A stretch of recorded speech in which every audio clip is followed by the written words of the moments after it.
Marina tokoa fa ambokiona-ny ketsika maro samihafa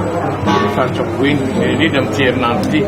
satria omaly dia omaly moa isika nanokana tao fomba ofisialy ny foire économique ara-toekarena Oelmionjo andian'ny fahatelo izay miombana bebe kokoa amin'ny resaka fizahan-tany. Fa nandrify amin'izay dia androany tonga eto indray isika hijery ny éclipse. Fahitako azy tsy hoe zahay safidy hoe éclipse androany dia tafina tamimaly ny foire fa mety fanojo angamba ny eritreritra isy Andriamanitra raha zay no lazaiko azy. Fa na izany na tsy zany événement anankiray io phénomène naturel anankiray miseho androany io resaka éclipse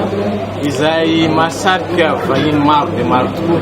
tafiditra ao anatin'ny fampiroboroboana ny resaka tourisme zay zany satria maro nahitanareo eto Majunga maro vahiny tonga na des vacanciers na touristes na ireo mpandalina technicien sy ny ireo mpanaraka an'izany phénomène naturel avy amin'ny fazantany rehetrarehetra zao tonga eto tsitsika tazako tao amin'ny maraina teo misy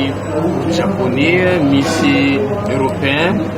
ary misy ihany koa ny délégation makany Katsepy amin'izao oretininatsika izao andeha jery zany éclipse zany. Manina moa Katsepy satria any no toerana mety ahitana azy tsara eo amin'ny 750 eo zany no hita any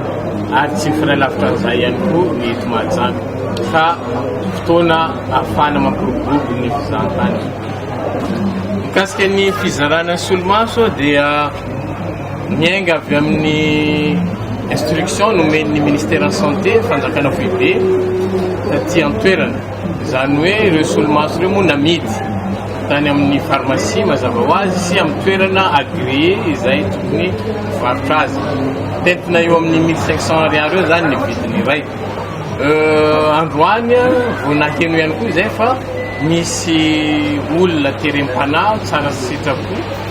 izay zara maimaim-poana ho an'ny izay tsy manana moyen mividy solomaso amin'ity